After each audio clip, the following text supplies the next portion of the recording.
नाजरीन रुपया पैसा में आपको खुशामदीद कहते हैं। मैं हूं Ali Nasir. Economic strategic dimensions के बारे में आज बात करने की कोशिश करूंगा। आपको पता है ये जो गुफ्तगू मैं कोशिश करना चाह रहा था काफ़ी अरसे से, और वक्तन फ़वक्तन मौका मिलता है तो उस बारे में बात भी करता हूँ। CPEC मंसूबा बड़ा ही अहम है, उस पर काम किस रफ्तार से चल रहा है। हुकूमत पाकिस्तान ने कहीं, मुझे ऐसे महसूस हो रहा था कि कुछ सुस्त रवि इख्तियार कर ली होगी, लेकिन मैं देख रहा हूँ कि CPEC के जो सरबराह हैं उनको अहम मोहदा भी दिया गया है, उनको खुसूसी मुआविन वज़ीर आज़म का बनाया गया है और इत्तलात के शोबे के अंदर वो हमें आगाह करेंगे। इससे मैसेजिंग ज़रूर गई है कि उस जानिब राग़िब हो रहे हैं। दूसरी जानिब नाज़रीन, आप इस चीज़ से आगाह नहीं है, लेकिन ख़ित्ता पूरे तरीके से जो है ना डिस्टर्ब हो चुका है। इधर पाकिस्तान इंडिया की आपस में चल रही है, ईरान पाकिस्तान की चल रही है। पाकिस्तान तो बेचारा है ही अकेला ना, हाँ, एक अकेला बेचारा पाकिस्तान, सारी दुनिया उसके, और हम बेचारे अकेले खड़े मुकाबला कर रहे हैं। तो ईरान के साथ भी चल रही है, ईरान भी थोड़ी हमारे साथ करता रहता थोड़ी बहुत टेंशन। अफ़गानिस्तान के साथ अब हो रही है। अफ़गानिस्तान में जो वाक़या पेश आया है, ज़ाहिरी बात है वो उनके मुल्क के अंदर कोई भी काम हो जाए उसका कोई ताना बाना जोड़ने की कोशिश करते हैं। अब ये 3 स्ट्रेन हो गए। कल नया पंगा हुआ, चीन के ऊपर इंडिया ने इल्ज़ाम लगाया, चीन पर इंडिया ने इल्ज़ाम लगाया लद्दाख के अंदर हेलीकॉप्टर लेके आ गया। स्ट्रेस टेंशन जारी है और उसी पस मंज़र में CPEC मंसूबा है। मैं आज चाइना से मुखातिब हूँ, आज मैं और किसी से नहीं मुखातिब, भाई चाइना से मुखातिब हूँ। चाइना भैया, चाइना मामू, आप हमारी बात गौर से सुनें। इस खित्ते के अंदर आप पाकिस्तान के साथ मिलकर जितनी जल्दी मुआशी व स्ट्रेटेजिक कॉरपोरेशन का मंसूबा लगा लेंगे उतना ज़्यादा अच्छा होगा। हमारे आसरे नहीं बैठना, आपने फर्स्ट स्टेप लेना है, आपने इनिशिएटिव लेना है। आपने ये नहीं कहना पाकिस्तान करेगा तो हम करेंगे। अगर आपने ये कहा तो फिर आप इनिशिएटिव लो, आप बोलो हम फंडिंग देंगे, CPEC मंसूबा चलाएंगे, पैसे डालेंगे इसमें, तो फिर आप देखेंगे मंसूबे में तेज़ी आएगी। आप ये लॉन वॉन वाला सिलसिला ख़त्म करें। सारी दुनिया ग्रांट्स पे आ गई, आप भी ग्रांट करो, पैसे दो, वरना आप देख लो चीज़ें आपके हाथ से निकल जाएंगी। और स्ट्रेटेजिक पार्टनरशिप्स के अंदर आप भी अकेले हो, हम भी अकेले हैं। क्लियर कट मैं आपको बता रहा हूँ। तो मिलके अच्छा काम कर लो, आपके मुफाद में, हमारे मुफाद में। मेरे साथ बहुत ही अहम मेहमान आज शामिल गुफ्तगू हैं। जनाब सरदार शौकत पोपल सदर हैं बलूचिस्तान इकोनॉमिक फोरम के, और 28 साल भी मुकम्मल हो गए इनको 27 मई को। और 28 मई को आपको पता है पाकिस्तान के लिए बड़ा खुशहाल दिन है, क्योंकि उस दिन पाकिस्तान ने इन्हीं के सूबे में तजुर्बात किए थे जौहरी, जबकि मैं उनके फेवर में नहीं था, आज भी नहीं हूँ। मैं कहता हूँ अगर आपके पास दांत हैं तो दिखाने की ज़रूरत नहीं है, लेकिन बहुत सारे लोग मेरे से इख्तिलाफ करते होंगे। अगर हमारे पास था भी तो हमें दिखाने की ज़रूरत नहीं। खैर, ले एक और चैप्टर है, किसी और दिन बात करेंगे उस बारे में। सरदार शौकत पोपल ज़ई साहब, बराह रास्त आपकी जानिब आता हूँ। तमीद मैंने बांध ली सर, CPEC का मंसूबा है, एक मुबारकबाद हमने आपको दे दी, एक मुबारकबाद आपको और दे देते हैं। वो 10वीं दफ़ा दे रहा हूँ आपको, बादशाह डैम बनना शुरू हो गया सर, मुबारक हो आपको। 10वीं दफ़ा बादशाह डैम की मुबारकबाद लेंगे, लेकिन इस दफ़ा मुझे लगता है कि बनेगा। जी बिस्मिल्लाहिर्रहमानिर्रहीम। बहुत शुक्रिया अली भाई, ये मुबारकबाद आपको भी हो, पूरी कौम को भी हो, लेकिन आई होप कि ये मुबारकबाद जो है कंसिस्टेंट होगी और ये एक्चुअली रियलिटी बनेगा। मैं सबसे पहले आता हूँ आपके इनिशियल कलमात पे, वो स्ट्रेटेजिक स्फेयर में। अभी when you talk of strategic sphere, और अभी जो कोरोना वायरस ने, कोविड-19 ने जो दुनिया के अंदर इकोनॉमिक टर्न अराउंड किया है, अब आई don't no, I am not sure कि आने वाले वक्त में किस डायमेंशन में कौन सी चीज़ किस तरफ बैठेगी। आप देखें ऑयल की प्राइसेस नीचे होने से मिडल ईस्ट के अंदर टर्माइल आ गया, इकोनॉमिक टर्माइल आ गया। आज UAE जैसे कंट्री, कतर जैसे कंट्री, सऊदी अरेबिया जैसे कंट्री में जो हमारे पाकिस्तानी वहाँ काम कर रहे हैं, उन्होंने अपने बैग्स बंद कर लिए वापस आने की कोशिश में। इसी तरह दूसरे ममालिक भी हैं, उसमें इंडिया, श्रीलंका, बांग्लादेश सब शामिल हैं। तो ये जब टर्न अराउंड होगा तो स्ट्रैटेजिकली आप किस चीज़ को किस डायमेंशन में देखते हैं, कोई भी असेसमेंट अभी नहीं कर सकता। लेकिन हम आते हैं अपने मुल्क की तरफ से। एक तरफ इंडिया है जो हमारा आर्च राइवल है since the independence of both the countries, फिर ईरान है हमारा भाई मुल्क है, लेकिन उधर भी इस वक्त पेन इन द नेक है। अफ़गानिस्तान की अभी तक स्टेबिलिटी जो है अनसर्टन है। वी रियली डोंट नो कि जो अमेरिका सिग्नेचर करता है एग्रीमेंट वो पूरे क्यों नहीं होते। उसके बैकग्राउंड में देखें, अभी मिडल ईस्ट को छोड़ के जब इस खित्ते की बैकग्राउंड में सेंट्रल एशिया की तरफ जाते हैं तो सुपर पावर्स की डायमेंशंस उसकी तरफ है।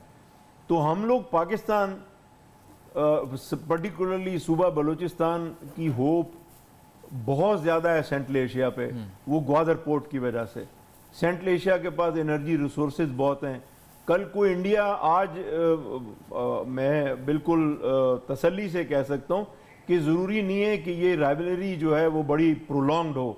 कल को स्टेबिलिटी आती है, चाइना की हेजमनी स्ट्रांग हो जाती है इकोनॉमिक्स में, तो फिर ultimately India would like to compete with China in economic sense. So India would be needing energy and that's the Central Asia. यहाँ पर एक छोटी सी ब्रेक लेते हैं, ब्रेक के बाद वापस आते हैं, नाज़रीन डायमेंशन को स्टडी करते हैं, खास तौर पे बदलते हालात की जो है उसके तनाजुर में। Let's take a short break.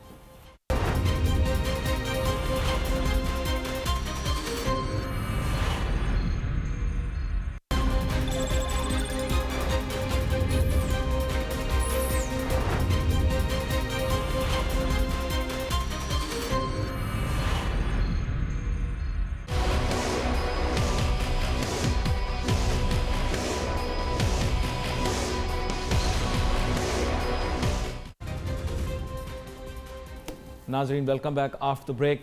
गुफ्तगू हमारी जारी है, सरदार शौकत पोपलजई साहब के साथ बात हो रही है। ज़ाहिर बात है सतही गुफ्तगू नहीं हो रही, बल्कि उस लेवल की डिस्कशन हो रही जो इंटेलेक्चुअल्स हमारे मुल्क में उसको असिमिलेट भी कर पाएंगे, डाइजेस्ट भी कर पाएंगे और मेरे ख्याल से थोड़ा बहुत उस पर डिस्कोर्स भी करेंगे। तो सरदार शौकत पोपलजई साहब, आपने जब स्ट्रेटिजिक डायमेंशंस इसके बताएं, आप सेंट्रल एशिया तक पहुंचे थे, पाकिस्तान, और आप रिसोर्सेज की बात कर रहे हैं। ये मैं नाजरीन को बता दूं, ये माशी तनाजुर के अंदर भी बात हो रही है, वसाइल के तनाजुर में भी बात हो रही है। आपने वस्ती एशिया यानी सेंट्रल एशियन स्टेट्स के मुतलिक बात की है। इससे पहले भी मैं गुफ्तगू यही कर रहा था, रिसोर्स रिच हैं। अनफॉर्चुनेटली वो जो 90s के अंदर सरदार साहब हमने डिज़ाइन बनाया था कि पाकिस्तान एक हब बन जाएगा रिसोर्सेज का, सेंट्रल एशिया से रिसोर्सेज फ्लो करेंगी, we are not land lock and not isolated like Iran, तो हमें एडवांटेज मिलेगा कि हम उन रिसोर्सेज को चैनल कर सकेंगे। Unfortunately 30 years ahead we have not been able to move forward. जी, ये इसमें अली भाई बड़ी फैक्ट्री मैं स्ट्रेट फॉरवर्ड बात करूँगा कि ये पूरी दुनिया में अनफॉर्चुनेट फैक्टर है कि जिन कंट्रीज़ के पास रिसोर्सेज हैं उनके पास उन रिसोर्सेज को एक्सप्लोर करने की रिसोर्सेज नहीं है, जिसमें कैपिटल है, टेक्नोलॉजी है, ओवर एंड अबव। अब वो तमाम वो रिसोर्सेज जो एक्सप्लोरेशन कर सकते हैं और उनके फ्रूट्स एंजॉय कर सकते हैं, वो स्ट्रेटजिक पावर्स हैं, उनकी डायमेंशंस अपनी हैं। अब इराक जैसा मुल्क जहाँ पे मेरा ख्याल almost if I am not wrong 25-30 years तो वॉर रही, अभी भी वहाँ स्टेबिलिटी नहीं है, लेकिन उसके बावजूद भी super powers had enjoyed the fruits of economics of Iraq और उसको किया। अब आ जाए इधर अफगानिस्तान की तरफ। सेंट्रल एशिया तो अभी साइकिलिंग शुरू नहीं हुई। Central Asia we are seeing के कासा है और फिर दूसरी पाइपलाइन जो है वो ट्रांसमिशन लाइंस हैं, ये तमाम चीज़ें इधर आएंगी। मैं उस वक्त जो इनिशियली आपको अर्ज करने लगा था कि इंडिया का economic future depends on central Asia and Pakistan as a transit state. Pakistan के पास आने वाले वक्त में उतनी बिजली गैस नहीं होगी कि वो इंडिया को दे दें। एक वक्त आएगा जब स्टेबिलिटी आएगी, जब तमाम इस खित्ते के मुल्क ये एहसास करेंगे कि यार हमारा झगड़ा सही नहीं है और नहीं होना चाहिए। अभी पीसफुल आगे लोगों को सोशो इकोनॉमिक डेवलपमेंट की तरफ ले जाने के लिए हमें आराम से बैठना होगा। Then is the time that they need resources to push their economics. Up to push their economics, they need energy resources. So ultimately, if India wants to compete with China and India wants to take a second place in the world economics after China, then it needs energy to run its industry, and that's the Central Asia. But sane minds on all sides मैं नाजरीन से मुखातिब हूँ, पाकिस्तान में भी ज़ाहिर बात है मैं अकेला एंकर हूँ, मेरे ख्याल जिसका प्रोग्राम ईरान में भी देखा जाता है, हिंदुस्तान में भी देखा जाता है। हैरान होंगे आप, मजाक न समझें, पहले ही आप अपना फ़ोन खोलें, हो सकता है आज भी मैं आपके व्हाट्सएप में हूँ, लेकिन बात यह है कि आपको इस चीज़ को समझना है कि we need each other, interdependence है, जैसे सरदार शौकत पोपलज़ई साहब ने बताया। लेकिन अनफॉर्चुनेटली बहुत सारे लोग ये भी इल्ज़ाम लगाते हैं कि मैं अर्नब का स्टाइल कॉपी करता हूँ। भाई अर्नब तो गालियाँ निकालता है दूसरे ममालिक को, यार बिलखुसूस पाकिस्तान को, और हमारे खिलाफ जहर उगलता है। मैं तो ये अमन की बात करता हूँ, मेरे और अर्नब में बहुत बड़ा फ़र्क है, बहुत बड़ा फ़र्क। अर्नब कहाँ है, मैं कहाँ हूँ, मैं अमन की बात करता हूँ। तो अब इसको आगे लेकर चलते हैं। सरदार शौकत पोपलज़ई साहब, आपने बता दिया कि सबको एक दूसरे की ज़रूरत है, लेकिन ईगोज़ बीच में आ रहे हैं, आइडियलिज़म बीच में आ रही है, पॉलिटिकल जिसे आप कह सकते हैं कि वॉर मॉन्गरिंग बीच में आ रही है। किस तरह से अब इसको रिजॉल्व करें ये ममालिक, कोई तरीका दिख रहा है? ये बिल्कुल egos are at the best of super powers, ये मैं आपको क्लियरली कर लूं। वाकई में आप देखें कि आज, वेरी फ्रैंकली टेलिंग यू, आज डायमेंशंस क्या हैं। मैं समझता हूं कि belt and road initiative, CPEC, मेरी अपनी एनालिसिस है, दुनिया कुछ और लिख रही है, एनालिस्ट, पॉलिटिशियंस और जो भी मीडिया है वो कुछ और लिख रहा है। वो चाइना के इस इनिशिएटिव को स्ट्रेटेजिक डेप्थ या मिलिट्री डायमेंशन में ले रहे हैं, मैं नहीं लेता हूं। अब वो 130 कंट्रीज तक BRI पहुंच गई। सीपैक जो है फ्लैगशिप प्रोजेक्ट है, लेकिन जब रूट बन जाएगा ग्वादर तक चाइना के लिए, और ग्वादर से चाइना ऑयल पाइपलाइन चली जाएगी, तो it has to go to Africa, it has to go to middle east. I am talking of in industrial sense. अभी वो बहुत से मुल्कों को पाकिस्तान की वजह से तकलीफ है, बहुत से मुल्कों को चाइना की वजह से तकलीफ है, लेकिन हमें we have to look forward. हम अपनी पॉलिसी को, like in the past, we can not change overnight. हम हर दफ़ा अगर एक सुपर पावर हमें प्रेशर करे और हम रात को फैसला करें कि यार इनको हमने नाराज़ नहीं करना, लेट्स चेंज आवर पॉलिसी, फिर दूसरे दिन हम उनकी पॉलिसी को टो करें, फिर दूसरी सुपर पावर नाराज़ हो जाए, हम कहें जी हम इसको करें। तो this has been a very dangerous before and it could be dangerous in future. So now where Pakistan stand, अल्लाह ताला माफ़ रखे बात करते हुए, कि वक्त ऐसा आ गया है, पूरी दुनिया, मेरा ख्याल है पूरी दुनिया के अंदर कोई मुल्क ऐसा नहीं है जो परेशान नहीं है। सस्पेंस क्रिएट कर देते हैं, आपकी बात आगे मुकम्मल होगी, लेकिन एक break. Let's take a short break.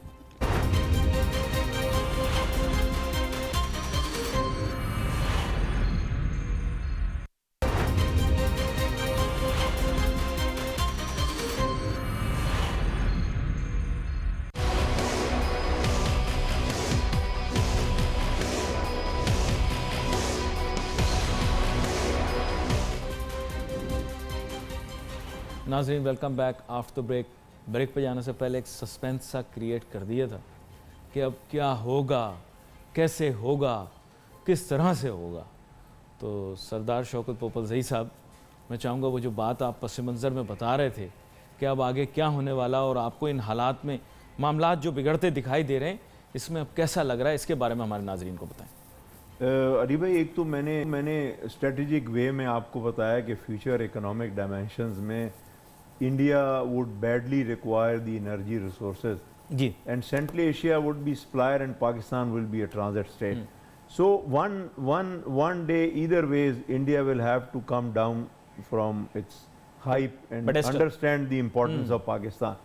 दूसरा एक चीज़ मैं क्लियर करना चाह रहा हूँ आपके प्रोग्राम के रेफरेंस से, कि all the world, all the strategic countries must realize, be confirmed that CPEC is a reality. It's not going anywhere. आप कोई भी कर लें, डिसइंफॉर्मेशन कर लें, आप पाकिस्तान के अवाम को किसी किस्म का खौफ कर दें, लेकिन CPEC is a reality and it is going forward. Alhamdulillah, it is the future of our country, it is the future of our nation. It's not that important हम लोग इसको चाइना की स्ट्रेटेजिक डेप्थ में ना देखें, हम अपनी depth में देखें। चाइना दुनिया में अपने इंटरेस्ट में क्या कर रहा है वो उनका इंटरेस्ट है, हमारे साथ क्या कर रहा है हमें उसको वे में अच्छा, लेना। इसमें मैं एक लुकमा आपको देता हूँ, और क्योंकि चीन के लोग भी ये देखेंगे, मुझे यकीन है उनके सिफारतकार भी शायद देखें। बात ये आपने जैसे कहा कि इसमें हमने अपने इंटरेस्ट देख लें, लेकिन ज़ाहिरी बात है हमने कन्विंस करना है। मेरे ख्याल से जो बात मैं आगाज़ में भी कर रहा था कि चीन को भी थोड़ा सा इससे बियॉन्ड इकोनॉमिक ट्रांजैक्शन के, अपने स्ट्रेटेजिक ट्रांजैक्शन के तौर पर देखते हुए, क्योंकि उसके पास बहुत ज़्यादा कैश गलट तो है उसके पास, तो उसको यूटिलाइज़ कर सकता है। ये एक अच्छी अपॉर्चुनिटी है, क्योंकि जिन चीज़ों के बारे में हम सीपेक में बात करते रहे, vocational training, industrial development, infrastructural development, energy infrastructure, तो ये चारों एरियाज़ ऐसे हैं। मुझे नहीं पता कि ये चाइना को कितना बेनिफिट करेंगे, लेकिन इस रीजन को बेनिफिट करेंगे। मेरे ख्याल से इस रीजन को देखने की ज़रूरत है, और उसमें पाकिस्तान ही एक प्योर एलाई है, मेरा ख्याल है। इस बारे में आप क्या कहेंगे? ये देखिए, रीजन स्ट्रेटजिक एरिया में हम लोगों की बात हो रही $65 बिलियन की। They have signed such an agreement with Iran for $650 billion. That's what I'm saying. So same is Afghanistan, the rail track has to go up to London, Europe. ये देखें, उनको अगर हम देखेंगे तो हम बड़ा छोटा अपने आप को महसूस करेंगे। Let's not go in that way. मैं एक चीज बड़ी इंपॉर्टेंट अर्ज करना चाह रहा हूं, और जल्दी करूंगा ताकि मेरा मैसेज कन्वे हो जाए। $65 बिलियन से जब ये गवर्नमेंट आई तो ये 53 पे ले आई। अब मुझे नहीं मालूम इस वक्त what is the size, and planning commission never tells about that. Out of that $38 billion has been spend on the early harvest project. Early harvest project तो कितने रह गए बाकी जब रह रहे हैं तो अभी हम किस चीज को देखें? हम mega micro projects, infrastructure development को देखें, या चाइना जो फेज 2 शुरू कर रहा है सोशो इकोनॉमिक डेवलपमेंट को, वो प्रायोरिटीज हमारी देखें। 7 इकोनॉमिक जोन्स हमने अनाउंस किए, 2 बलूचिस्तान में। अब मैं बलूचिस्तान के अपने सूबे के रेफरेंस से बता रहा हूं। 70s में जब भुट्टो साहब मरूम की गवर्नमेंट थी, उन्होंने 2 प्रोजेक्ट दिए विदाउट एनी होमवर्क। उन्होंने एक स्ट्रेटेजिक प्रोजेक्ट दिया सेंडक, थैंक्स टू चाइना के सेंडक 2-3 दफा रोल अराउंड हुआ, लेकिन वो सरवाइव कर रहा है। 2 प्रोजेक्ट्स लिए, कॉटन बलूचिस्तान में नहीं निकलती थी, एक क्वेटा के अंदर, एक उथल के अंदर 2 टेक्सटाइल मिल्स लगाई कि हम ईरान को कपड़ा एक्सपोर्ट करेंगे। आज दोनों में एजुकेशनल इंस्टीट्यूशंस हैं, वो सरवाइव नहीं कर सकी। तो मेरी अर्ज ये है कि सीपेक रवां दवा है, सीपेक चल चुका है। The government of the day, federal government and provincial government has to do some sense. They must understand where we are taking it to CPEC in the interest of the people of Pakistan, in the interest of the socio-economic development of the poor people. आप समझने की कोशिश करें, China has invested in Pakistan, वो mastering नहीं कर रहे, मुझे मालूम है, वो हमें डिक्टेशन नहीं दे रहे। अगर हम ही बैठे रहें, अभी आप देखें कि अभी छोटी सी मिसाल देता हूं, ये कोई छुपी हुई चीज नहीं है कि अभी चाइना ने अपने हालात खराब होने के बावजूद भी कोरोना वायरस के लिए हमें एड दी। हम भी दौड़ते हैं बलूचिस्तान के लिए, हमें बताया जाता है कि जी वो सॉरी, फेडरल गवर्नमेंट हमारा स्टेट टू स्टेट है, जो फेडरल गवर्नमेंट कहेगी हम वो करेंगे। तो $38 बिलियन तो आपने फेडरल गवर्नमेंट के ऊपर खर्च कर दिए।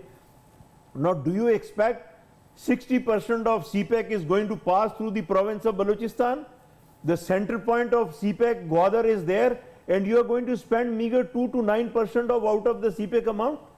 This is the ground reality, Ali भाई। नहीं, उसमें जो बात आपने की, चलें उसको थोड़ा सा मैं और एलैबोरेट करता हूँ ताकि वजाहत भी हो जाए और कहीं कोई ऐसा कोई मिसगिविंग ना हो।